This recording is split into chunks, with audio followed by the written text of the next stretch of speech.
Can I talk my shit again? As I've been huddled in the deepest corners of R9K and OG Fortnite, a situation that I'm certain all of you know about has been very prevalent over every single social media platform. You know, once the TikTok goons have actually picked up on something and made it a trend, it's pretty bad. But clearly, judging off basically anything I've been saying up until this point, without even looking at the thumbnail or title, you know I'd be talking about Dream. A sad hill to die on, and an even sadder hill to restart on. However, I've seen a lot of people talk about this situation, and not a lot of them handle it very well, at least in my personal opinion. And by not handling it well, I mean moreover the jumping the gun phenomenon, where they sort of just outright claim something as truth when it really isn't, which is sort of a summary with this entire situation. Guys, I'm not implying that everything in this situation is false, or isn't true at all. I'm just saying that everyone jumped the gun before they even knew. Now, I would think it would be ridiculous of me to try and give you context on who Dream is, as there's nothing really to be said. However, I do want to give an introduction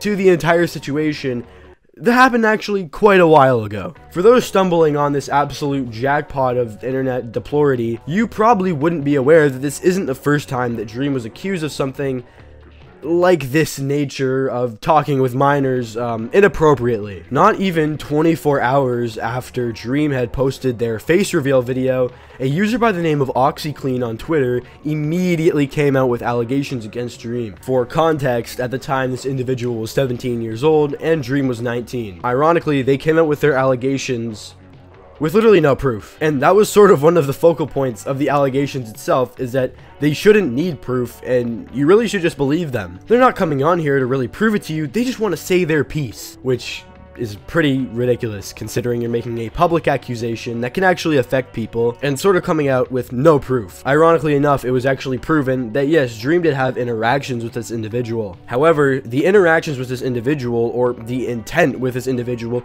was nothing like they made it seem, with most actually coming out in defense of Dream. Sort of just flirty nonsense that really didn't consist of anything totally malicious. However, where we really start to seep into 2023, with many allegations, none being too reliable or strong, happening over the years between the initial allegation and now, a sort of stigma or change in Dream's reputation has taken place, in which Dream is now sort of seen as a weirdo. He put on the mask again, guys, and he went shopping around Walmart. But it was moreover about the way he interacted with his fan base. Now, if he thought kneeling to his stan fans was bad, it would get even worse, as he calls them his kittens, and in pursuing his singing career, has made some questionable TikToks.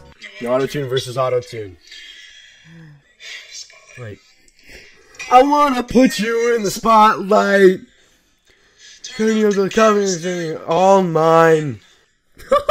Besides from his questionable behavior around fans and sort of to his audience, sort of just being cringe, he was also getting ridiculed for his music career because people were making fun of how he looks, which, I mean, whatever.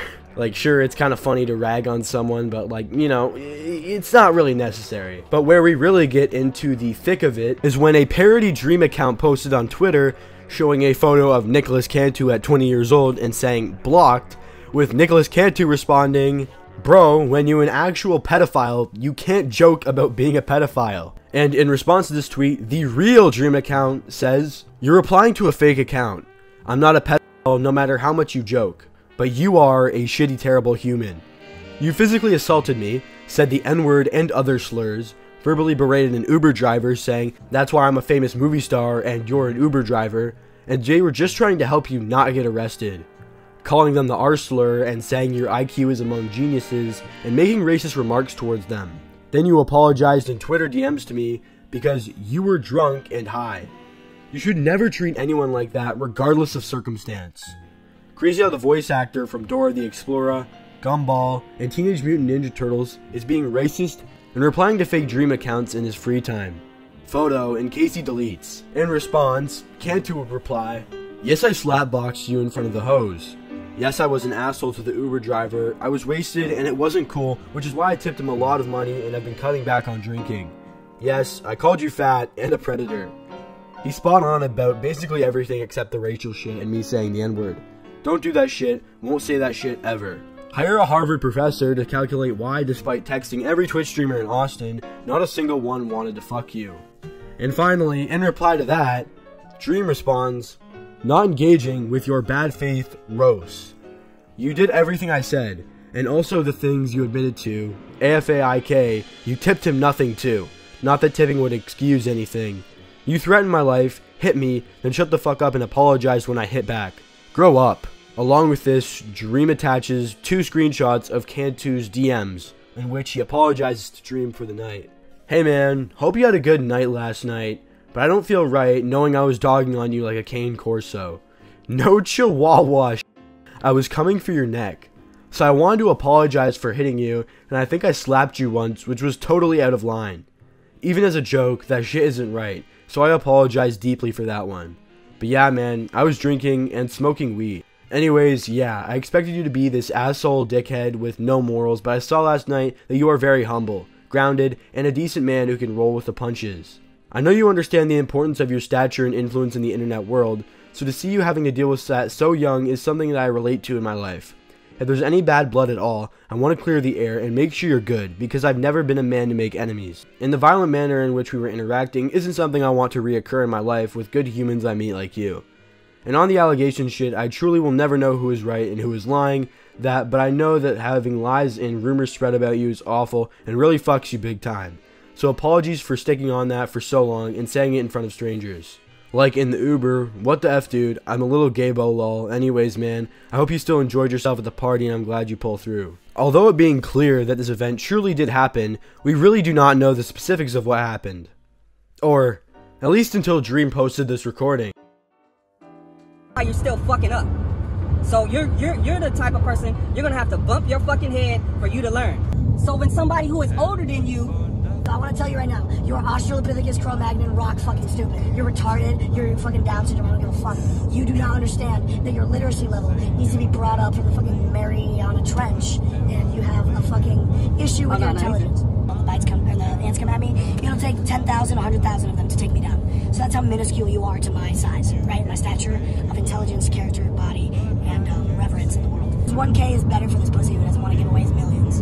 Are you Jewish? No, man, because I'm gonna do movies, stand-up comedy, everything, all this shit. Music, whatever the fuck, e-commerce. You don't understand that you're talking to, like, a Michelangelo in my time. Right? Like, I'm a genius, Albert Einstein level history bookmaker. You're gonna be forgotten like the dust in the sand when you're in the fucking Sahara and there's 100 million, 1,000 billion fucking sand particles. You're gonna be one of those, and I'm gonna be a statue erected in gold. So understand. I am like this because ADHD, autism, neurodivergent. I have ADHD as well. Right, but because you said that's what the mask is, I think you're a alright? So that's why. You're really cool, Dream. I still want to fight you. And all of the shit that's happened tonight, it's not gonna make it a fucking, like, brutal marauder. I'm not gonna be a brutal marauder. I'm gonna, like, literally, like, either you're gonna be paralyzed or you're gonna be dead. Now, since we've been on a really quick roll with getting through this information, I want to sort of inject my opinion a little bit here. Despite what people want to believe, with Cantu, you know, owning Dream, and that this is a big situation where Dream's sort of getting owned. I've said it once on Twitter, and I'll say it again, Nicholas Cantu is not a good person. Now, definitely some of the criticisms leveraged against Dream here are completely valid, like how he waited to post this. However, there is a duality to that, considering that, well, I don't think posting spontaneously about some creator calling you slurs in Uber is particularly something you want to do just out of the blue. I can totally understand why it's seen as some form of blackmail or holding against Cantu to wait until the perfect moment to use it and leverage it in a situation, which I don't think was okay at all. Even if Cantu's original message was more over on the inappropriate side and less actually like an accusation and more sort of just a general ponage per se. Maybe the timing of these allegations and the timing of this video being posted were pretty poor. I don't think it should take away from the video itself being bad. Now, obviously, you might be considering, well, yeah, obviously saying slurs isn't great, you know, saying the F slur, the R slur. I do want to point out that not only is Nicholas Cantu pansexual, but also is he neurodivergent. Allow him to reclaim the slur, as people put it. However, for the F slur one, I mean, a lot of people like to make the argument that that's solely for gay people to use, as it's like their slur to reclaim. I'm a straight, evil, hetero cis white man, so I can't really talk about my stances on slurs in the LGBTQ plus whatever community. So it's not totally my battlefield to fight on, but I've seen people bring up that argument in prior situations, and I feel like it's necessary to be talked about. I like to address the allegation that people are making that it's Dream at fault in this situation for not only just watching someone who was under the legal drinking age, well, drink and get high, but also that he just decided to use this video to his advantage, which that last part has some truth to it, I'm not gonna lie. But there is no evidence of Dream like supplying directly alcohol to Nicholas Cantu, or even any evidence of Dream knowing that Nicholas Cantu was under the legal drinking age. And even if he were to, I'm considering that maybe Dream was drinking too that night. I mean, it doesn't seem too far-fetched for someone going to a party to be drinking, which also I do want to take into account that yeah, Nicholas Cantu was under the influence. It is not a shocker judging from this video where he calls himself Michelangelo of our time. It's not too hard to assume that he had a little upper decky zinni furta and some alcohol at the function. It's really not too hard to understand that concept. However, as Dream said, it's not acceptable under any context. You know, some people say that alcohol really just brings out the true you. However, I'm not totally here to talk about this Nicholas Cantu situation. There's another situation with this Robbo individual where Dream allegedly called someone a whore, which, you know, it's not great in its own right, which there is great evidence to this actually happening, and Dream even admitting to it happening. He argues that the context of it was not totally in place, which I don't know, I don't believe that's excusable, but to each their own, I guess. Where we really get into the meat and potatoes of this situation are with the multiple, and I mean multiple different flying accusations that have been thrown at Dream's way, guys. Very reminiscent of what had happened years prior to the entire unfolding with Nicholas Cantu. On the 18th of November, Burner22 would go on to say that Dream knowingly and willingly received explicit images and sexted a 16 to 17-year-old in 2019 when he was 20 years old. They allege that he had a history of being inappropriate with minors going back years, and stating that he is a groomer. The screenshots attached consist of a user on Discord named Chia Seeds asking for screenshots from an individual named Jamie. They go on to further allege that there is actually CP involved in this conversation with Dream, and at first it was seeming pretty damning, but I was still skeptical personally. There's nothing connecting this Dream account to the actual Dream account, or at least at that point there wasn't, as I can literally go on Snapchat right now and make a fake Dream account, and it'd be pretty easy to do. However, that's when it really starts to get bad, as a mere 2 days later, we have Dream moaning videos. Me when the function has Dream whimpering audios. I'm sorry guys, this isn't funny. This isn't funny. This isn't laughing matter.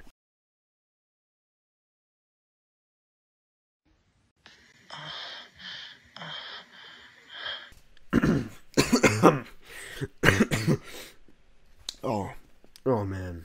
Dude, what the fuck is even happening anymore? Now, while some still remain skeptical because this could be anyone choking the chicken, beating the follicles, and moaning on a video and just captioning with this, the sad part is yes, it's true. Now, the only thing that's still left unconfirmed is that this is actually how old the person was at this time, but Dream on their account has stated that yes, this is true. That I will get into later after a couple more allegations that I need to go over to make this really come full circle. I also want to talk about this Burner22 account because how they address Moist Critical's handling of the situation. Now, they criticized Charlie for making a video that was 10 minutes and 12 seconds long compared to the Pokimane video, which is 10 minutes and 47 seconds long. And they're essentially stating that the severity of the situation is vastly different, so they don't know why a video made about such a serious situation was given less time than a video made about a less serious situation in contrast, which on paper isn't totally incorrect, but I could go on Netflix and look at the Epstein documentary and see a Chris Chan documentary that was a lot longer than it. Now, if you ask me, I think this point is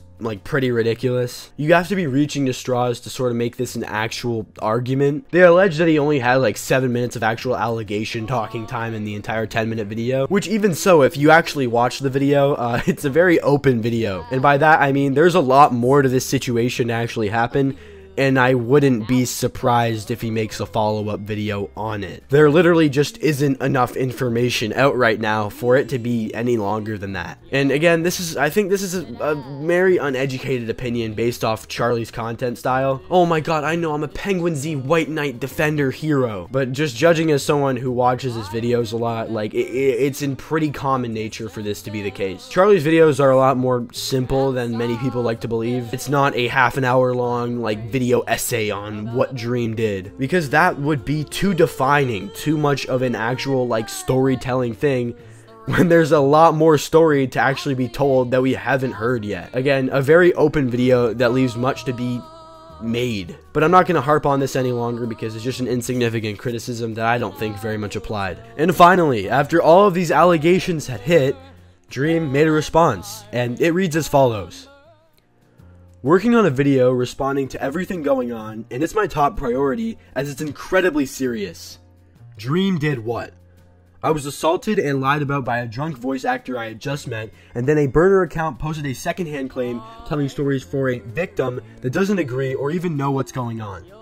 This is people's lives, and I'm begging you, listen to what I have to say and watch my video in itself. It's not this week's joke. It's not just, haha, Minecraft YouTuber is a pedo, or haha, cringe speedrun guy got beat up by Gumball. It's incredibly serious and impacts so many lives. My friends, my family, my employees, and all actual victims of abuse, physical and sexual. This is terrible and not, haha, Dream Moan audio just dropped. As a prior victim of domestic violence, and someone who was just assaulted, seeing essentially unsubstantiated revenge porn of me being spread as proof I diddle kids, and people championing someone that assaulted me and a random Uber driver, has really impacted my mental state. It's incredibly difficult for me to have a level-headed, thoughtful response given the circumstances, but I am working on a video and will be as gracious as I can towards everyone with concern, even if I'm incredibly frustrated. I'm not a pedo, I didn't groom anyone, and what's being spread in this particular instance is black and white, and I will lay everything out in my video, including the situation with me being assaulted and other situations that are incredibly serious. Just a temporary statement before my video. Please withhold judgment. As of 8:36 p.m. on the 27th of November, that is all Dream has had to say on the situation since this post. Or really is it? Dating before this post, screenshots from his private account were leaked by the user named Nat. Now the user Nat was in close proximity with these allegations. Now they do go on to disprove some of Dream's claims about the entire situation. To me, they don't seem quite relevant. They're moreover clearing their own name, but it does sort of link Dream to this account. I feel like the only way that this can really actually solidify that this is a problem is getting a verification on the ages of the actual victim at this time. Because as in the tweet that Dream posted, he directly admits to these moan audios actually being him, which... if you could see my face right now. Now, what I've gathered from this Nat account is that Dream essentially accused them of being the burner account, and also actually being the person that he sent the audios to. Now, allegedly he is accusing this, or allegedly he is allegedly accusing this of actually being the case because Nat is a person of age, but also to make the revenge corn claim stick. Now, a major contradiction that was posted in these private account tweets was the fact that Dream denied the validity of these moaning audios for the better part of the time that they were actually out, but when he addressed it on his public account, he said otherwise, which in itself does not look too up, as he likely denied the validity of them when there was less evidence out, and then had to go back on his own word when more evidence actually came out. As far as I'm concerned, aside from the private account screenshots, Nat basically just goes through the fact that it wasn't them on the burner account, and that it wasn't them who received the audios in the first place. Basically just trying to prove that. However, aside from the of age thing, I don't think the claim is too actually, I don't know, relevant to the situation. However, it does provide some added context, which I can be very thankful for. To clarify, this Nat individual is Chia Seeds from back in the initial allegation, which clarifies even more that they weren't the person that Dream sent these audios to. But even worse, it solidifies the validity of these audios and the reality of them. Now, to deconstruct the situation a little bit, because it was actually kind of hard for me to understand at first, essentially, Dream sent moaning videos to a person allegedly under the age of 18. Chia Seeds, or Nat as I'm gonna call them, tried to get this information out of someone and managed to get in contact with the burner individual, giving them the screenshots, aka screen recordings. And then Dream would go on to their private account after this all dropped to claim that it was actually Nat who he had sent the audios to in attempts to save face because Nat was above the age of 18 at the time. Now, allegedly, Nat had been flirting with Dream for about 3 months after they turned 18 years old, but as they show in their screen recordings, this is not the individual that Dream sent the audios to. But at this point, we've arrived at a stalemate of sorts. We have not been able to actually confirm the age of the individual that he sent the whimpering audios to, let alone their identity, which I guess is for the better considering they are allegedly victims of the situation, and we're essentially just waiting for either side to publicize more information. Dream has been making their response video, which has been in the woodworks for days at this point, which, you know, I'm on the edge of my seat. I'm absolutely itching like a crack addict, just waiting for this new Dream video. But anything else from the burner account or Nat would just add on to the time I think it would take for Dream to ever make this video. The more information that comes out, the longer it's going to take for Dream to respond, and the longer it's going to take to corroborate for the burner and Nat. In all, I think the situation is pretty shaky. There's definitely issues everywhere with every situation mentioned in this entire video, but I do want to conclude it off with my personal opinion on the situation. I openly stated this over Twitter before the real allegations dropped that I was pretty certain that everyone was just sort of hating on Dream for no reason. Majority of the people didn't actually look into the situation and made a general assumption based off what Nicholas Cantu said, which I still believe holds true to this very day. Not a lot of people have actually looked into the evidence and have moreover just went off of what Nicholas Cantu has said about the situation, which, judging from the videos that we've seen of Nicholas Cantu, I wouldn't trust this individual. However, luckily for them, it was actually, to a degree, true. I believe the extent of this situation is mostly that Dream sent some inappropriate audios. However, there is no confirmation of this person's age or that Dream knew this person's age. At this point, all we can do is speculate about that factor. Nat has been able to prove that they are not the person who Dream sent these audios to so far, unless Dream comes out with new evidence to contradict that factor. One thing I do want to talk about is that they show that the audios were not saved in their chats, which is very possible to unsave audios from chats on Snapchat. I didn't want to point that out because I found that a little bit weird because it's a very easy thing to do. I feel like a lot of these things are very simple that people just sort of overlook. However, judging off basically everything else and the fact that Dream has contradicted themselves over private and public accounts, I wouldn't go as far as to venture that it would be disproportionate to assume that is the truth. But then again, you don't want to make assumptions, you don't want to jump the gun. I sort of hate that mentality in this sort of situation, and it's one I very openly criticize. But yeah, this has been a fucking video, man. So my final concluding statements on this matter is that Dream sent some whimpering audios. That's pretty weird, man. To who, of what age, we don't entirely know yet, and we have to wait for more to come out. A very open situation, but I did want to come on here and talk about it as I felt it was important to talk about. And I hate to say it, I feel like my opinion differentiates a little bit from others. I mean, obviously dunking on him for the allegations is okay, but I feel like I'm a bit more contrarian when it comes to Nicholas Cantu. I feel like the hate is a little bit more disproportionate there, but when it comes to the allegations, I feel like we shouldn't be dunking on Dream until anything is really concrete. And trust me, this guy is unlikable. I want to dunk on him as much as anyone else would. But honestly, that's all I have to say for this video. I'm not going to give you the whole shtick and spiel about why you should subscribe to my channel. But yeah, thanks for watching. This video lacked substance. See ya.